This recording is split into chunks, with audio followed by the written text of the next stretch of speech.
welcome back to your Monday's Loose Women Live and catching up with you over a cuppa this lunchtime. It is Colleen Nolan, Kelly Brook, Brenda Edwards and me, Ruth Langsford. Now, still to come this afternoon, could you ever replace your beloved pet with an identical clone? We're talking about the rise of cloning of pets at 1:20. And Ramesh Raghunathan reveals that he has toured a naked wellness centre with his mum. We're asking if getting naked could increase your body confidence. Find out which of us is too prudish to even think about it. First to today's guests, though. They recently celebrated their baby boy's first Christmas.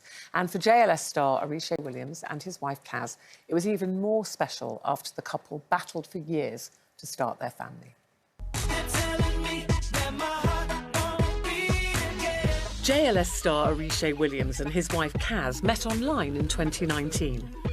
After a whirlwind romance, they began planning a family together and were overjoyed to discover they were expecting a baby in 2022. But that joy soon turned to heartbreak when they discovered they'd miscarried. A second pregnancy also ended in miscarriage, and Kazz's physical and mental health fell apart. The couple finally welcomed their much-longed-for baby boy Shiva just 3 months ago. They join us today to share their story. And welcome, Oritsé and Kazz. Really good to see you. Happy New Year. Happy New Year to you. And it is a very happy time for you now. We'll obviously talk about the miscarriages, but let's start with the happiness, because you've got your beautiful baby boy, Shiva. I do. That must have been a special Christmas, Kazz. Oh, absolutely. I mean, he will never remember any of it, but, you know, it was really magical for us. Kept on dressing him up in different Santa suits. We've got pictures to prove it, at least. I love the fact that all you've said all day is, I'm so tired. Exhausted, let's be real.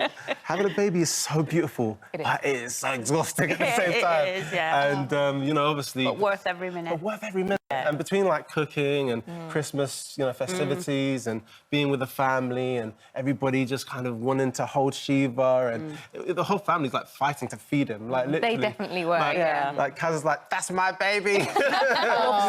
And your family have obviously been on this very traumatic journey, actually, to arrive where you are now with your beautiful baby boy. So obviously they all wanted to be involved, which is lovely. Yeah. When you were first together and married, you know, you talked about having a family. You both knew that's what you wanted. Very much so. So when you were first pregnant, that must have been an absolute joy. Oh, absolutely. I was so excited, you know. We'd been trying and, you know, it finally happened. And, you know, I was really excited to tell my family that we're pregnant. We were really excited. We had all these plans. So, yeah. But you decided, like so many people do, to wait until the 12-week scan. Exactly. And then, I know this will be very difficult for you, but if you wouldn't mind telling us then what happened. So we were going to our 12-week scan. Obviously, we also planned how we were going to tell our families that we were pregnant. I actually had a cake topper made that said Baby Williams on it, and we were going to get a cake and stick it on the cake and then, you know, take it to our family and go, we've got a surprise for you. So we all had that planned in the morning, and we thought, OK, cool, we're going to go to the hospital, going to get the scan, going to get the baby picture, and, yeah, and then we're just going to carry on with the day, and we were really excited. We went to the hospital, got to the scan. The sonographer actually told Oritsé off. She was like, you know, no phones, because he was really excited. I was like, had my camera out, like I was wanting to film and get the news on camera. And you felt fine at this point, didn't Absolutely. you? Yeah. I had a little bump as well. Yeah. So at 3 months, I had like a little baby bump, and, you know, I felt pregnant. I was, you know, the morning sickness, the headaches, had all the symptoms and everything. So to me, it was a no-brainer. Everything was absolutely fine. And then we were told that it was a miscarriage and there's no heartbeat. And to me, I was devastated, confused, heartbroken, and I wouldn't accept it. So actually, I was saying to the doctors, no, the sonographer didn't take enough time to do it. I think they rushed it, and I was going kind of like, I just don't believe what's going on. So and they said it was a miscarriage. Yeah. Now, we didn't know what that was. No. We were so baffled, like, miscarriage, what even is that? And it just all kind of happened so fast. And they took us into this kind of private room and started talking to us about, you know, how do you want to deal with the loss of your baby? And we were just trying to deal with the news and being so confused and baffled. And now they're talking to us about, you know, do you want to bury? Do you want to have a funeral? Do you want to... And it was all... It was like... It was a lot. What is happening? So your whole world, in a matter of minutes, was completely turned It was upside devastated. down. Yeah. Like, any beautiful, great moment that year that happened, might as well have just thrown it in the bin. Yeah. Because what was happening right there was like a living nightmare. And I'm looking at Kaz, Kaz is looking at me, we're just both... We don't understand. Like, We actually had decided to book a private scan. Yeah. Just to confirm it, because we were convinced that, you know, that's They had not- it wrong. Yeah, we were I mean, absolutely convinced. we were talking this morning, all of us saying we hadn't heard of miscarriages as well. Right. Obviously, you have no symptoms. It does affect 1 to 5 pregnancies. Yeah. So it's not common, but it's, you know, not unusual. Yeah. Yeah. But such a shock for you. How did the two of you, as a couple in your relationship, deal with that loss? Because for both of you, seeing the other one so upset is very, very difficult. How did you deal with that? The first one, I think the first miscarriage that we had, I don't think we knew how to act at all. We just thought, OK, well, you know, we don't know what's happened. We felt very alone. And we just thought, OK, we just sort of, do we just carry on with life? Do we just kind of carry on? And we actually had Marvin and Rochelle's wedding renewal, the vow renewal in Lake Como the week after my surgery. Wow. So we were just like, oh, OK, so we just have the surgery. And I went back to work 3 days later and we flew out to Lake Como. We just put the face on and everything was fine. And I don't think we really knew how to deal with it. And we didn't really talk about it up until the second miscarriage. That's when I think we started having conversations and, you know... So you got pregnant again, which is Yes. wonderful. Was it the same, a missed miscarriage? Missed miscarriage again. Yeah. But they told us the first time that it's extremely unlikely that it will ever happen again. Yeah. So we were convinced at this point that, OK, now it's happened again, or now that we're pregnant again, that, oh, it should be fine. But obviously you're still kind of on that cliff edge of, because it's happened before and we weren't expecting it, can now anything happen? And I just felt to myself, and I said to myself inside, please, please, please, God, like, don't let this happen again, because I don't think that we can emotionally deal with another loss like this. Was it after the second miscarriage that then you found yourself actually crippled with pain? Yeah. Yeah. And they didn't know what that was either? I literally couldn't get out of bed. I couldn't walk.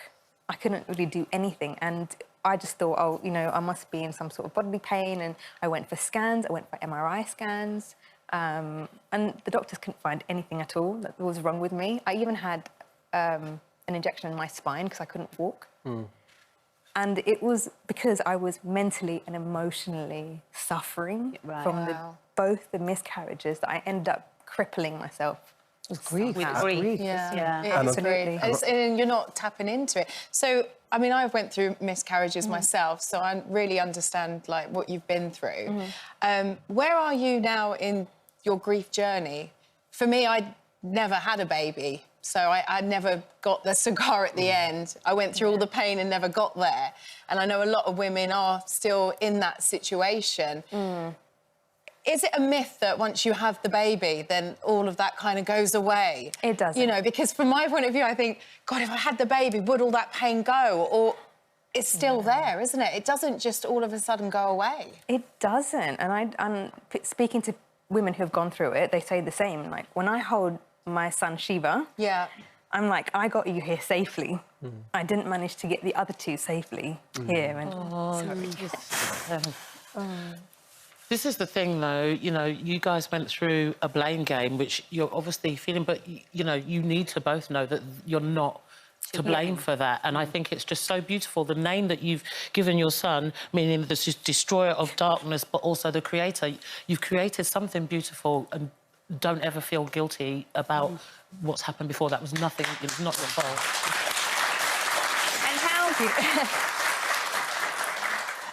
With you, from what I've read, you kind of covered it in a way, didn't you? Because you didn't want to upset you and you were kind of carrying on and doing this. What was that moment for you both where actually you both had to come together and go, look, this is how we're both feeling?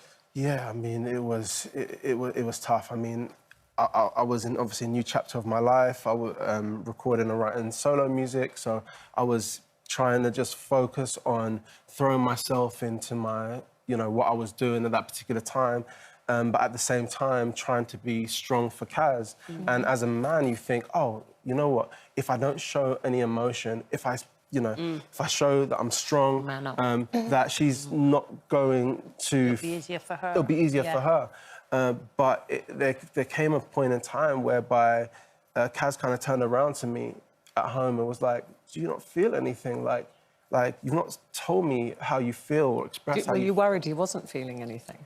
I think I was partly worried he wasn't, but I think that he was also masking it because for me, I was so crippled by it all that I was crying a lot and I was at home a lot where, you know, I had to see him going out to the studio and just carrying on with life. And I think I just got frustrated and I said, do you not feel lost? Do you not feel what I'm feeling? And then, you know, we probably got into a little bit of an argument over it. And then he literally broke down into tears. I broke down and, you know, I was on the floor, inconsolable, totally devastated, exasperating, crying.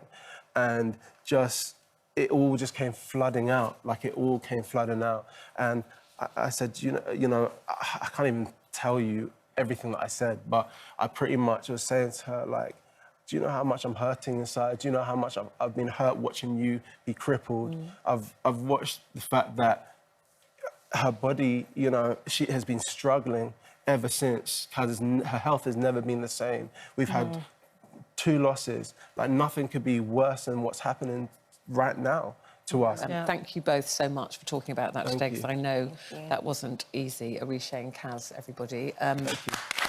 Well done.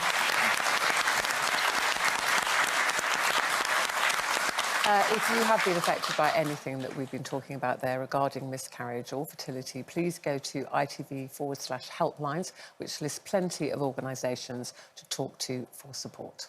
Lots more still to come after this.